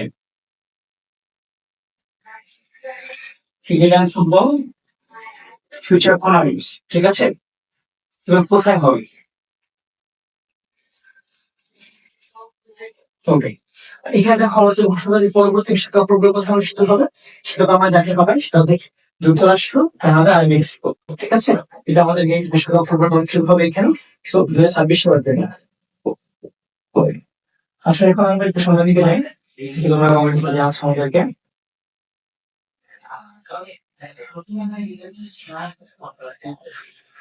আচ্ছা, দেখো এখানে এখন আমাদেরকে অলিম্পিকে সবচেয়ে বেশি স্বর্ণ পদক পাওয়া খেলোয়াড় কে? সেখানে দেখো আমাদের ইতিহাস option Usain Bolt, Michael Phelps, Michael গ্যাসোলিন, কিয়ান ইয়াং। ঠিক আছে, এগুলোতে দেওয়া আছে আমাদের। তো আমরা কিন্তু অনেকেই মানে হুসাইন বোল্ট অ্যান্সার করতে পারি, বা এই দুটো কিন্তু আমাদের সেরা পরিচিত নাম না। সো এটা হবে কি মাইকেল ফেলপস, আমরা সবাই জানি অলিম্পিকে কিন্তু সবচেয়ে বেশি স্বর্ণ পদক, 23টার মতো স্বর্ণ পদক পেয়েছিলেন। ঠিক আছে, ওকে। তো এই রিলেটেড অনেক প্রশ্ন আসতেই পারে আমাদের, সেগুলোকে আমাদের খেয়াল রাখতে হবে। ওকে, অলিম্পিক রিলেটেড বা রিসেন্ট যে কোনো গেমস যেমন রয়েছে খেলাধুলার মধ্যে, রিসেন্ট টুর্নামেন্টস।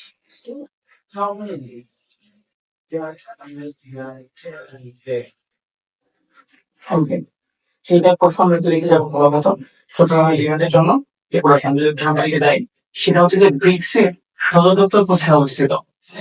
তো আমাদের কিন্তু এখানে যে আমাদের টপিকটা, সেটা হচ্ছে কি আন্তর্জাতিক সংস্থা। ঠিক আছে, এখানে বলা হয়েছে আমাদের কাছে আন্তর্জাতিক সংস্থাগুলো। সেটা আমাদের আন্তর্জাতিক সংস্থার মধ্যে কোনগুলো আছে?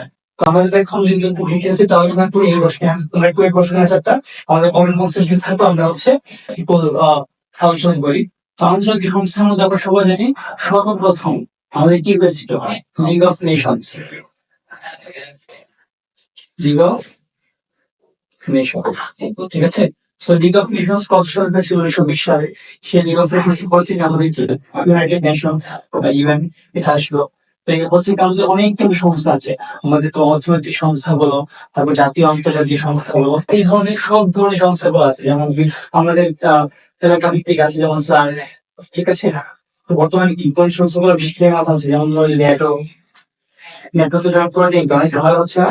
নেটওয়ার্কে জয়েন করা নিয়ে কি একটা বড় সমস্যা তৈরি হয়ে গেছে ওয়ার্ল্ডে বর্তমানে, কি রাশিয়া ইউক্রেন যুদ্ধটা, সেটা কি নেটওয়ার্কে জয়েন করা নিয়ে কিন্তু তৈরি হয়েছিল। ঠিক আছে, তো এই জিনিসটা সবাই একটু খেয়াল করে, এই সংস্থাগুলো সবাই একটু বলবা। মানে মোটামুটি চট্টগ্রাম বিএনএস থেকে সংস্থা থেকে একটা বছর আসবে প্রতি বছর। তো আমরা যদি দেখি ব্রিক্সের এরপর আসছে কোথায়, ব্রিক্স আমরা সবাই কি জানি অর্থনৈতিক জোট অনেক বড়। এটা কি তোমার যেটা সব ছিল ব্রাজিল, তারপর রাশিয়া, ইন্ডিয়া, তারপর তোমার চায়না, সাউথ আফ্রিকা, এইটা।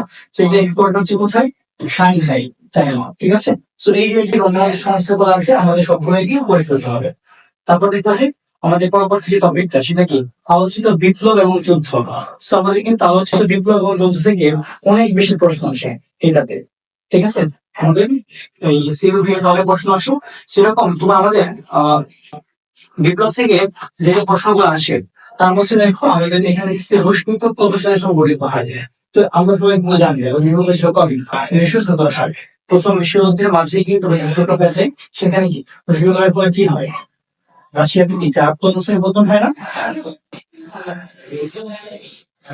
যে রাজা সাম্রাজ্য ছিল সেটা কি পতন হয়। এবং এই কারণে নাই কমিউনিস্টদের উত্থান হয়। তো এরকম আমাদের আরো কয়েকটা বিপ্লব নিয়ে যদি আমরা জানতে চাই, আমাদের কোন কোন বিপ্লব নিয়ে বলতে হবে। যেমন আমাদের কি ফরাসি বিপ্লব আছে, ফরাসি বিপ্লব। তারপর কি আছে আমাদের ফরাসি বিপ্লবের পরে আছে হচ্ছে তোমার হলো যে রুশ বিপ্লবটা আছে, এগুলো আমাদের জানতে হবে। তারপর আমাদের রেনেসাঁ আছে, রেনেসাঁ সেখানে জানতে হবে।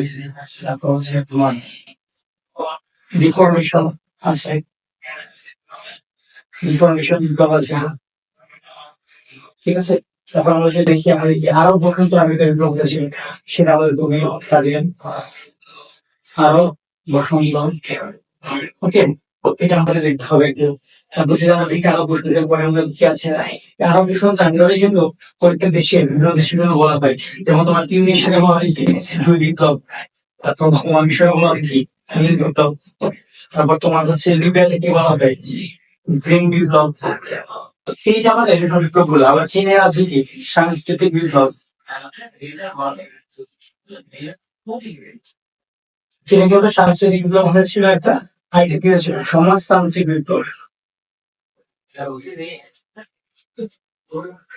সমাজতান্ত্রিক বিপ্লব, ঠিক আছে। তো আমাদের কিন্তু এই কয়েকটা বিপ্লব নিয়ে একদম ডিটেলস জেনে যেতে হবে, ঠিক আছে। এরপর দেখো চট্টগ্রাম বিএমএ আরেকটা জিনিস খুব ইন্টারেস্টিং সেটা আসে, সেটা হচ্ছে কি যে আলোচিত যুদ্ধ বিপ্লব আনতে একটা জিনিস, সেটা হচ্ছে কি ইসলামের যে কয়টা যুদ্ধ হয়েছে সেই কয়টা নিয়ে খুব বেশি প্রশ্ন আছে। যেমন ধরো এই যেখানে একটা প্রশ্ন হয়েছে উহুদের যুদ্ধ কত সালে সংঘটিত হয়, তোমরা কি জানো? তোমার কমেন্টে সবাই একটু জানাতে থাকো, যারা এটা জানো সবাই একটু জানাতে থাকো, যারা ক্লাসে আছো।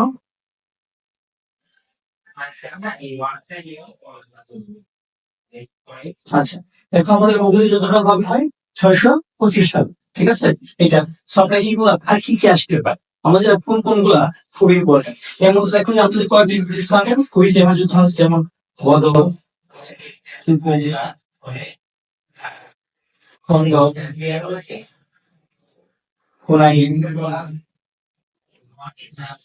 এই যে আমাদের যুদ্ধগুলা, এই যুদ্ধগুলো হচ্ছে কোনটা কত সালে হয়েছে তুমি একদম ভালো মতো ধরে ধরে পড়ে এগোতে যাবা, ঠিক আছে। এগুলো থেকে একটা প্রশ্ন থাকবেই চট্টগ্রামের ইউনিটে। তারপর যদি আমরা সামনের দিকে যাই, দেখো যে প্রথম পত্রিকা প্রচলিত হয় কোন সভ্যতায়, ঠিক আছে। তো আমাদের কিন্তু এই প্রশ্ন দিয়েছে কোন টাইপ থেকে, সভ্যতায়। আমরা 10 নম্বর টপিকে আমরা নিয়ে এসেছি, এটা হচ্ছে সভ্যতা মানে বিশ্ব সভ্যতা যেটা। তো আমাদের এখানে সর্বপ্রথম পত্রিকা ছিল কি ব্যাবিলনীয় সভ্যতা, ঠিক আছে। এখন হচ্ছে কোনটা ব্যাবিলনিয়ান সভ্যতা। তো এখানে আমাদের আর কি কি প্রশ্ন আসতে পারে, এই যে দেখো আমাদের এই যে বিশ্ব সভ্যতাটা, এখান থেকে দেখো আমাদের যে প্রথম যে সভ্যতা হিসেবে আমরা লক্ষ্য করি সেটা হচ্ছে কি মেসোপটেমিয়া সভ্যতা না? মেসোপটেমিয়া সভ্যতা, এটা ছিল আমাদের প্রথম। এই মেসোপটেমিয়া সভ্যতাকে আমরা 3 ভাগে ভাগ করেছিলাম, সেটা কি কি ছিল? যে সুমেরীয়, ব্যাবিলনীয়, ক্যালোডীয়, একটা ছিল কি অ্যাশিরীয়, অ্যাশিরীয়, ঠিক আছে। এটা একটা সভ্যতা ছিল, মেসোপটেমিয়া ছিল। তারপর আমরা জানি কি মিশরীয় সভ্যতা আছে, মিশরীয় সভ্যতা। তারপরে তার কি কি আছে? ইনকা আছে, তারপর থেকে মায়া সভ্যতা আছে, তারপর আছে কি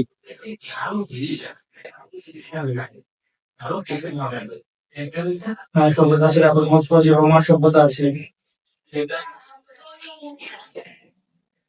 তারপরে চৈনিক সভ্যতা আছে, ঠিক আছে। এই যে আমাদের যত সভ্যতা আর অনেক তোমার সঙ্গে সভ্যতা, এই সব সভ্যতা আমি কিন্তু মোটামুটি ইন ডিটেলস পড়ে যেতে হবে, ঠিক আছে। ইন ডিটেলস পড়ে গেলে আমরা মোটামুটি এখান থেকে একটা ভালো পরিমাণ জিনিস কমন পাবো পরীক্ষাতে, আমরা অ্যান্সার করতে পারবো ইনশাল্লাহ, ওকে। তারপর দেখো আমরা এখানে যদি সামনে এগিয়ে গেল আর কি কি আমাদের এখন যে মানবাধিকার দিবস পালিত হয় কত তারিখে, সরি এখানে আসলে সালের সালে হচ্ছে তারিখ হবে আমরা সবাই জানি যে আমাদের বাঙালির দিবসটা 10ই ডিসেম্বর। So আমাদের এই টপিকটা কি যে আসলে দিবস, ঠিক আছে? আমাদের কিন্তু অনেকগুলো ইম্পর্টেন্ট দিবস আছে, সেগুলো থেকে কিন্তু চট্টগ্রামের বিএমএতে প্রায় প্রতি বছর পর আসছে। সেই দিবসে কিন্তু এই বছর আমাদের ইম্পর্টেন্ট কি আবু সাইদ অবিস্মৃত হয়েছে। এবং কি আবু সাইদ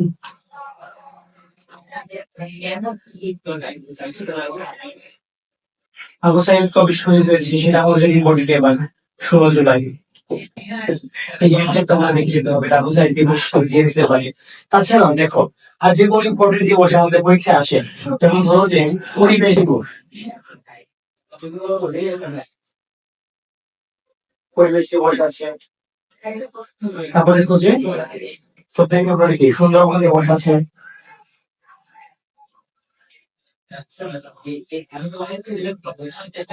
তারপর হচ্ছে দেখো মাদার ডে একটা হট ইস্যু তৈরি হয়, এই যে আদিবাসী না ক্ষুদ্র গোষ্ঠী এরকম তো মানুষ ছিল, 9 আগস্ট আদিবাসী দিবস আছে। আগে কিন্তু অনেক জীবনের দিবস আসতো, শিশু দিবস, শেখ মুজিবুর রহমান ছিল, শেখ গাছের জামাল কামাল শেখ হাসিনা দিবস, অনেক ধরনের দিবস ছিল, ঠিক আছে? তো এই ধরনের দিবস কিন্তু এখন কি বর্তমানে ক্যান্সেল করে দেওয়া হয়েছে, মানে বাতিল করে দেওয়া হয়েছে। তো এই ধরনের দিবস থেকে আর ওইভাবে প্রশ্ন আসে না এখন। ওকে, ঠিক আছে। তো দেখো তোমরা অনেকেই ক্লাসে আসলো, তোমরা বেশ কয়েকজন, তোমরা এখন কি করছো? ওকে, আচ্ছা, আমরা একসাথে যাই এখন। এরপরে যে আমাদের টপিকটা সেটা হচ্ছে কি টপিক পাবো সংযুক্তকারী, পৃথককারী, প্রণালী, ভিত এবং লাইন, এরকম জিনিস করবে। ওকে, তো দেখো এইখানে কিন্তু খুবই মানে প্রশ্ন আসে এই টপিক থেকে যে এই কোন লাইন দ্বারা কোন দুইটা দেশ পৃথক হয়েছে, কোন দুইটা দেশে কি হয়েছে এরকম। তো দেখো এই প্রশ্নটা তুমি অ্যান্সার দিয়ে দেবো, যেটা লাইনে আসবে যে লেবানন ইসরায়েলকে পৃথক করেছে, কোন লাইন, কোন লাইন দিয়ে লেবানন আর ইসরায়েলকে পৃথক করা হয়েছে একটু জানাবো। আচ্ছা, তো এইটা তোমরা জানা চাই, আমরা বেশ কয়েকটা লাইন নিয়ে আলোচনা করি, যে ধরনের প্রশ্ন আসে, এগুলো খুব ইম্পর্টেন্ট, ঠিক আছে? দেখো প্রথমত আমরা যদি দেখবো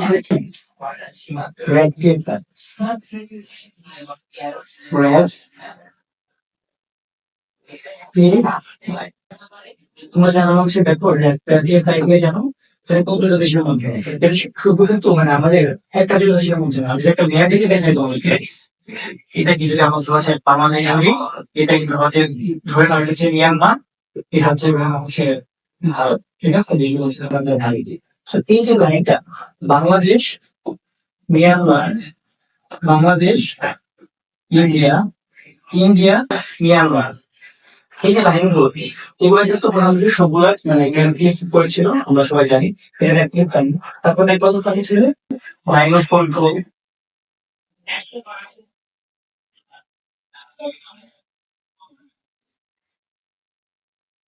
এই যে লাইনটা কি তাতে কাদের মধ্যে, এটা হচ্ছে ইন্ডিয়া আর পাকিস্তানের মধ্যে, ইন্ডিয়া আর পাকিস্তান, লাইন অফ কন্ট্রোল। তারপর আমি যদি দেখি লাইন অফ অ্যাকচুয়াল কন্ট্রোল, ঠিক আছে? লাইন অফ অ্যাকচুয়াল কন্ট্রোল কি আমার ইন্ডিয়া চায়না মধ্যে, line of actual control, actual control, এই লাইনটা কাদের মধ্যে ছিল, ইন্ডিয়া এন্ড চায়না, ঠিক আছে? শুধু আরো বেশ কয়েকটা লাইন আছে, যেমন ধরো আমাদের ইসরায়েলের সাথে তোমার হচ্ছে যে লেবানন, সেই লাইনটার নাম কি, সেটা হচ্ছে ব্লু লাইন। ইসরায়েলের সাথে আরো দেশগুলোর একটা লাইন আছে, সেটা কি, সেটা হচ্ছে গ্রিন লাইন। ইসরায়েলের সাথে সিরিয়ার একটা লাইন, সেটা হচ্ছে পার্পল লাইন। লাইনটা শুনি কি দুইটা দেশের মধ্যে সীমানো তারপর, ঠিক আছে? এইগুলা সেখানে লেবানন আর ইসরায়েল যেটা ইন্টারসেপ্ট করেছে কোনটা, ব্লু লাইন। আমাদের কিন্তু কথার মধ্যে এসে গিয়েছে। ওকে, আচ্ছা আমরা এখন আমাদের দিকে যাই। দেখো এখানে আছে আমাদের যে কোনটি জাপান সাগর ও পিচ সাগরের মাঝে অবস্থিত। দেখো এখানে আমাদের অপশন গুলো দেখি আমরা, বাহরাইন, বাহরাইনটা কোথায়, বাহরাইনটা হচ্ছে আমাদের মধ্যপ্রাচ্যে। তারপর দেখো এখানে জাভা, জাভাটা কোন, জাভা দ্বীপটা কোথায় অবস্থিত, এটা কি আমাদের ইন্দোনেশিয়ার ওদিকে না, ইন্দোনেশিয়াতে। আরব উপদ্বীপ, এটা কোথায় অবস্থিত, এটা কি আমাদের কোথায়, মধ্যপ্রাচ্যে। কোরিয়া উপদ্বীপ, কোরিয়া উপদ্বীপ যদি নাও পারবে কাছাকাছি না, জাপান আর পিচ সাগর, এই জাপান সাগর আছে, হ্যাঁ, এই জাপান সাগরের পাশে। আর পিচ সাগরটা কোথায়, ইয়েলো সি, চায়নাতে। দেখো কাছাকাছি কি কোনটা হয়, এরপরে কোরিয়া উপদ্বীপ হয় না, ঠিক আছে? শুধু কোরিয়ান মানে যে সিরিয়াল কবে এগুলো শুনে হয় না, এগুলো একটু ধারণাটা বাইরে চলে, ঠিক আছে? প্রশ্ন আমাদের এটা অ্যান্সার হবে কি, এই যে কোরিয়া উপদ্বীপ, এটা এখানে আমাদের এই যে মাঝে অবস্থিত কোনটা কি এসব জিনিসগুলো আমাদের একটু জানতে হবে। যেমন ধরো মানে এখানে আমাদের আছে ভোগ প্রণালী। ভোগ প্রণালী আছে, ভোগ প্রণালী কোথায় অবস্থিত? দেখো এখানে আমরা কি ধরো এটা হলো ইন্ডিয়া, ঠিক আছে? এই ইন্ডিয়া এখানে দেখবা যে দেখে মনে হবে ইন্ডিয়া থেকে তোমার হচ্ছে যে এখানে আমাদের শ্রীলঙ্কার রাজা হতো, সে কিন্তু দূরে সরে গেছে। মানে মনে হয় না যে একটা সময় শ্রীলঙ্কা ইন্ডিয়া মানে একটা ইয়াতে ছিল, একটা তোমাদের সাথে ছিল কোন একটা সময় ধরো যে খুলে মানে যে মানে ক্লিয়ার হয়ে গেছে, তোমার চলে আসছে মানে একটা এই কি মানে শ্রীলঙ্কা ইন্ডিয়া শ্রীলঙ্কার মাঝে যে একটা তোমার চ্যানেলের কথা যাওয়া যায়, এটাকে আমরা কি বলবো ভাগ করেছে, এই জিনিসটা হচ্ছে ইন্ডিয়া শ্রীলঙ্কাকে ভাগ করেছে। সেটা কি প্রণালী, এটা দামি ভাষা কি প্রণালী। আর প্রণালী কাকে বলে? তোমার ল্যান্ডকে ভাগ করতেছে, এটাকে আমরা কি বলি প্রণালী বলি, ঠিক আছে? তো এরকম প্রণালী আছে, তার এই বর্তমানে প্রণালী নাম দেখবো কেন হরমুজ আছে, তারপর আছে কি দাদা নিস হরমুজ প্রণালী আছে, তারপর দাদা নিস প্রণালী আছে, তারপর বাবেল মান্ডেব আছে। ওকে, এইসব প্রণালীগুলো নিয়ে আমাদের একটু জেনে যেতে হবে, ঠিক আছে? স্বাভাবিক স্বাভাবিক যাই, আমাদের নেক্সট টপিক হচ্ছে যে চলমান দ্বন্দ্ব ও সংখ্যা। চলমান দ্বন্দ্ব ও সংখ্যা থেকে কিন্তু চট্টগ্রামের বিরোধী এবার একটা বদমাস চান্স খুবই বেশি। আর রিসেন্টলি তোমরা দেখলা যে ট্রাম্প ক্ষমতা আসার পরে রাশিয়া ইউক্রেনের যে সংঘাতটা, এই সংঘাতটা মোটামুটি শেষ হয়ে যাবে এবার ইঙ্গিত দিচ্ছে সরকার, ঠিক আছে? তো এটা কিন্তু এখন আসার মতো একটা ইম্পর্টেন্ট জিনিস। দেখো রোহিঙ্গা নিধনের বিরুদ্ধে আন্তর্জাতিক আদালতে মামলাকারী দেশ কোনটি? সেটা ছিল কে? গাম্বিয়া। গাম্বিয়া আইনজীবী হচ্ছে মানে ওই টাইমের প্রশ্ন ছিল, এখন আসলে সাম্প্রতিক না, মামলা করেছিল, ঠিক আছে? রোহিঙ্গা বিধানের বিরুদ্ধে, রোহিঙ্গা যে জান্ত সরকার ছিল তাদের বিরুদ্ধে। তো এখানে এই রিলেটেড আর কি কি প্রশ্ন আসতে পারে? এখন তুমি দেখো যে মায়ানমারে কিন্তু এখন আরেকবার আমি দাপটটা কিন্তু দিন দিন বেড়ে যাচ্ছে। তুমি তো আমার কি জানো মায়ানমারে কিন্তু মানে মায়ানমার দেশের পর ধরে যত লেগেছে অলরেডি, জাস্ট ক্যাপিটাল রাজধানীটা সেটাই কিন্তু শুধুমাত্র মায়ানমারের জান্তাদের সরকারটা তাদের আন্ডারে আছে। আর বাকি কিন্তু দেশে অনেকটা ফ্রেগমেন্ট ভাব হয়ে গেছে, ক্ষমতাটা কিন্তু অনেক জায়গায় ছড়িয়ে পড়ছে। তার বেশ কিছুদিনের মধ্যেই তাদের মতন মডিফাইং ক্যাপিটালে মায়ানমার দেশটা কিন্তু খুবই এখন আনস্টেবল। এর মধ্যে একটা ফেমাস নাম হচ্ছে কি আরাকান। তো এমনটা দাঁড়িয়ে পার্টি জানতে হবে। তারপর হচ্ছে আর কোথায় কোথায় সংঘাত আছে? সংঘাত নেই, মধ্যপ্রাচ্যে সবসময় সংঘাত চলে, তাই না? তো এখানে কি আমাদের ইসরায়েল প্যালেস্টাইন সংঘাত চলতেছে, ইসরায়েল প্যালেস্টাইন,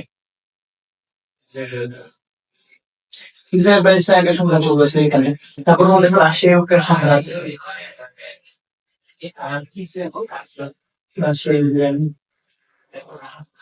তারপর অনুষ্ঠান কি যে তোমার মোটামুটি ঠিক আছে জিনজিয়াং, ঠিক আছে? সেখানে উইঘুর আছে, তাদের সাথে একটা মোটামুটি সবসময় সংঘাত চলে। তারপর তুমি হচ্ছে আমাদের স্পেনের কাতালানিয়াতে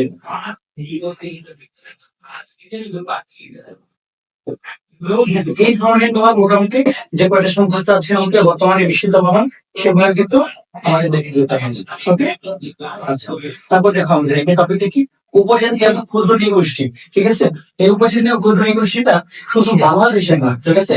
এটা কিন্তু লিডিং ক্লাস ওয়ার্ল্ডের, ঠিক আছে? সবগুলো একটু প্রশ্ন আসে মোটামুটি। তো দেখো মানে এই প্রশ্নটা কি যে গারো উপজাতি কোন জেলায় বসবাস করে, সেটা কি আমরা একটু দেখি আসলে আপনার গাঁও জেলা করে আসি সব উপজাতিরা বাংলাদেশের কে কোথায় বসবাস করেন। সেখানে তোমাদেরকে মনে রাখার এই শব্দে কি লেখা যায় উপরে কি আমার হয় দেখো গারো, হাজং, ফুদিন, হাজুই, এই যে কয়েকটা আছে উপজাতি, এরা হচ্ছে বসবাস করে কোথায়? এরা হচ্ছে বৃহত্তর ময়মনসিংহ,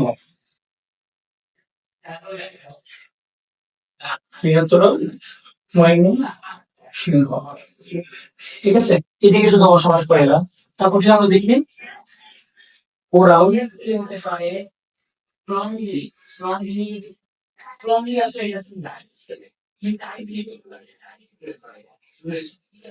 তারপরে দেখি যে রাজবংশী,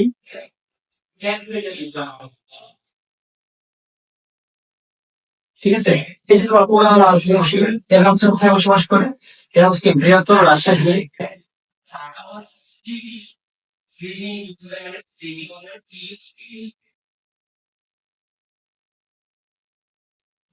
বিভিন্ন রাজশাহী রংপুর এইসব এলাকায় বসবাস করে।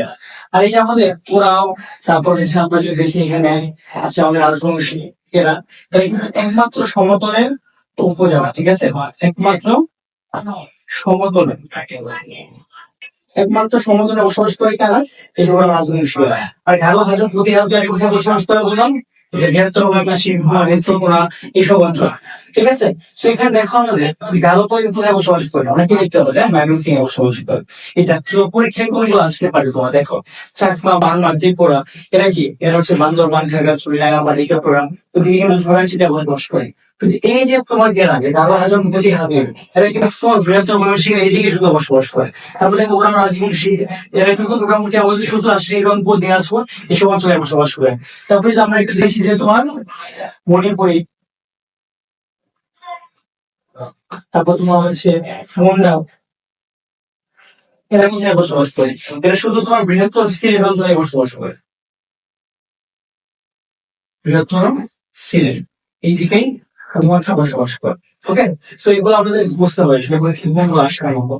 এরপরে যদি আসলে আমরা একটা সামনের দিকে যাই, সেটা হচ্ছে কি উইঘুর জাতিগোষ্ঠী কোন দেশের বংশোদ্ভূত মুসলিম সম্প্রদায়।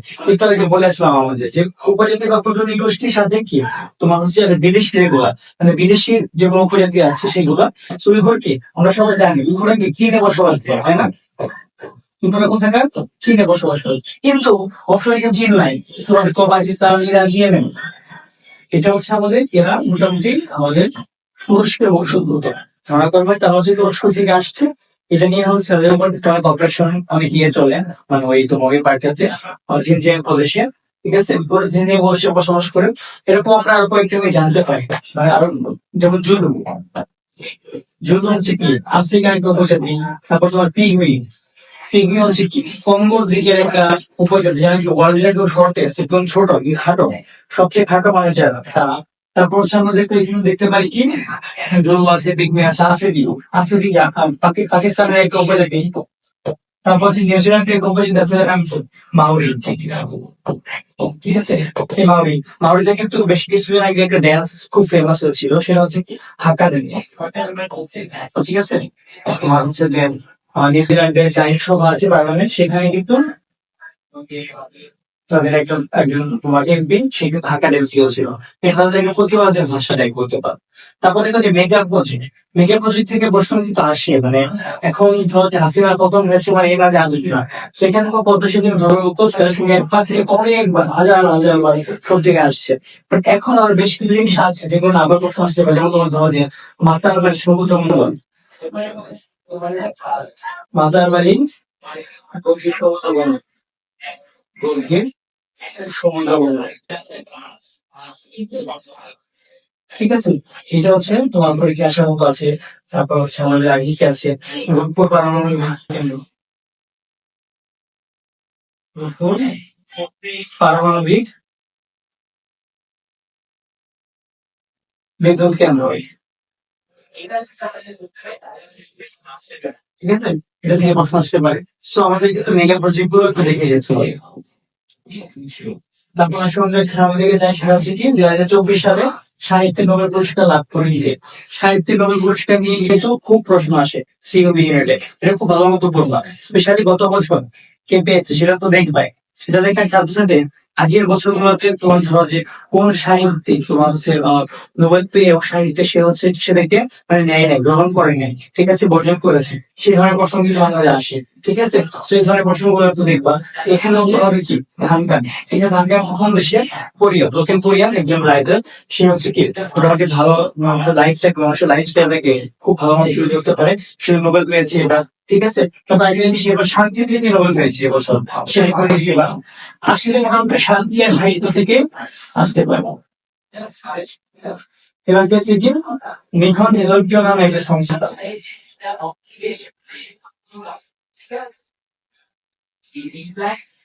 সেরকম একটি সংস্থা, সেটা হচ্ছে জাপানের একটা সংস্থা, ঠিক আছে।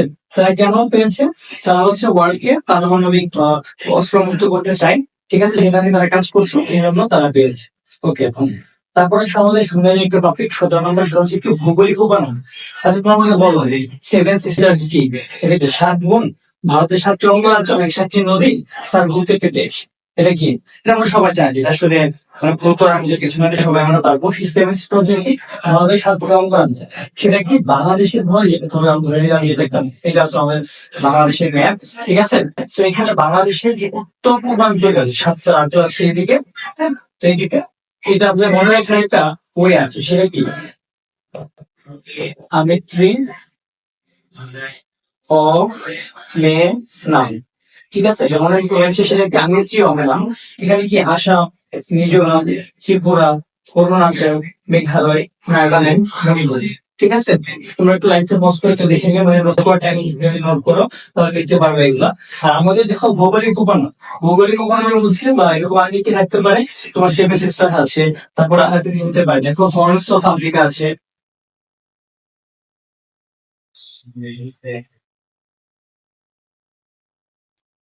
হর্নস অফ আফ্রিকা, তারপর হচ্ছে তোমার গোল্ডেন ট্রায়াঙ্গেল আছে, গোল্ডেন ট্রায়াঙ্গেল, ঠিক আছে? তারপর তোমার super seven, super three, four, এগুলো সুপার সেভেন, এই ধরনের অনেকগুলো অঞ্চল আছে। এগুলো তুমি তোমার বই পেয়ে যাবা, সবগুলো একটু মোটামুটি দেখে নিলে ইনশাআল্লাহ তুমি পরীক্ষা হলে পারবা। ওকে, সবচেয়ে পরে যে টপিকটা সেটা হচ্ছে কি 18 নম্বর টপিক, সেটা কি বৈষম্য বিরোধী ছাত্র আন্দোলন নিয়ে আমাদের যেটা, সেটা দেখবে এখানে বৈষম্য বিরোধী ছাত্র আন্দোলনে চট্টগ্রাম বিশ্ববিদ্যালয়ের প্রথম শহীদ কে হয়েছে। এখানে সেটা কি আমাদের আবু সাইদ, আমরা জানি তিনি কি ছিল বেগম রোকেয়া বিশ্ববিদ্যালয়ের। ওয়াসিম আকরাম সে হচ্ছে কি মানে কোন বিশ্ববিদ্যালয় ভাবে আমরা জানি না, এর বংশটি বিউপে ছিল। সেটা অ্যান্সার কি হৃদয়চন্দ্র বর্মা হবে, সেটা একটু দেখবো তোমরা। চট্টগ্রাম বিশ্ববিদ্যালয় থেকে যেহেতু শহীদ হয়েছে, ঠিক আছে? সো এখানে একটু প্রশ্ন আসবে, এটা আমার মনে হচ্ছে এবার এখান থেকে একটা প্রশ্ন। আমাদের বৈষম্য বিরোধী ছাত্র আন্দোলন নিয়ে একটা ক্লাস আছে, তোমরা যা লাইভটা করবা তোমার সামনে পেজে লগ দিয়ে যাবে। বৈষম্য বিরোধী ছাত্র আন্দোলনের যে ক্লাসটা, সেই ক্লাসটা লিখে ইনশাআল্লাহ কমেন্ট করবে তুমি যদি ইয়ে করো। ওকে, সো এখানে আমাদের আজকে কি হবে হৃদয়চন্দ্র বর্মা আর বৈষম্য বিরোধী ছাত্র আন্দোলন যে ক্লাসটা, সেটা তোমরা একটু চেয়েও আমরা সরাসরি দিয়ে দেবো তোমাদের। ওকে, এরপর আমরা যদি সামনে যাই একটু 19 নম্বর টপিক আমাদের, সেটা হচ্ছে কি যে চট্টগ্রামের বিউনিটে মানে ইসলাম ধর্ম নিয়ে স্পেশাল কিছু প্রশ্ন আসে। যেমন ধরো এই যে একটা প্রশ্ন, পবিত্র কোরআন কত বছর ধরে নাজিল হয়েছিল, সেটা আমরা সবাই জানি 23 বছর ধরে। কিন্তু এই রিলেটেড আর কি কি আসতে পারে, তোমাদের কিন্তু আলোচিত যুদ্ধ বিগ্রহ যেগুলো আলোচনা সেগুলো যখন করলাম, তখন কিন্তু ইসলামের বেশ কিছু যুদ্ধ নিয়ে কিন্তু আলোচনা করেছিল আমাদের সাথে, ঠিক আছে? কিন্তু এখানে কোন মনে প্রশ্ন আসে তোমার ইসলামের তোমার ধরো যে পবিত্র কোরআন শরীফে কয়টা সূরা আছে, সেখানে বলতে যে সূরা কয়টা আছে, তারপর তোমার ধরে বলছি তোমার মাক্কি সূরা কয়টা, তারপর সূরা মাদানী সূরা কয়টা, তারপর হচ্ছে পবিত্র কোরআনের প্রথম সূরা কোনটা, শেষ সূরা কোনটা, সবচেয়ে বড় কোনটা, সবচেয়ে ছোট কোনটা, এই ধরনের প্রশ্ন কিন্তু অনেক আসে, ঠিক আছে? আর তোমাদের যদি বলি আমি এই যে 19টা টপিক পুরোপুরি আলোচনা করলাম, এই 19টা টপিকের মধ্যে ইনশাআল্লাহ তুমি যদি কোনো পড়াশোনা করো মোটামুটি 40-এর মধ্যে 30টার মতো প্রশ্ন ঘরের মধ্যে ইনশাআল্লাহ কমন আসবে চট্টগ্রাম বিএমএতে। আমি ট্রাই করবো আরেকটা ক্লাস নেওয়ার জন্য। আমি চেয়েছিলাম 2 ভাগে ভাগ করতে, কিন্তু এই লাইফ টাইম থেকে 2 ভাগে ভাগ হয়ে গেছে আমাদের। আমরা ঠিক মতো ক্লাস নিতে পারলাম না, তাই তার পরিবারের কারণে প্রথম দিন লাইফ অফ হয়ে গিয়েছিল। ক্লাস হচ্ছে যে অনেক স্টুডেন্ট আমাদের পরে লাইভে জয়েন করতে পারে, অনেক কিন্তু লিঙ্ক পাইনি, পরে ক্লিক হয়েছে যে ক্লাসটা হবে না। সো তোমরা যারা ক্লাসটা করলে তাহলে সবাইকে ধন্যবাদ। আসলে লাইভ ক্লাস এই টাইমটা আসলে লাইভ ক্লাস মতো একটা টাইমও না, ঠিক আছে? ওকে, যারা ক্লাসে ছিল সবাইকে ধন্যবাদ। আর তোমরা হচ্ছে যারা এই ক্লাসটা ইয়ে লাগবে, পিডিএফ লাগবে, তোমরা হচ্ছে আমাদের একটু জানিয়ে দিও, আমাদের ইনবক্সে নক দিও, তোমাদের কিছু আমরা পিডিএফটা দিয়ে দিব। ওকে, সবাই ভালো থাকো। আমরা হচ্ছে ক্লাসটা একটু পরে করে দিব এখান থেকে। So, সবাই ভালো থাকো, ইনশাআল্লাহ আমাদের নেক্সট ক্লাসে বা কোনো একটা ক্লাসে দেখা হবে, বা তোমাদের কোনো গাইডলাইন কোনো ক্লাস লাগলে দেখা হবে। চট্টগ্রাম পিরিয়ডে সবাই খুব ভালো মতো পরীক্ষা দাও, ইনশাআল্লাহ তোমাদের পরীক্ষা ভালো হবে। ধন্যবাদ সবাইকে, আসসালামু আলাইকুম।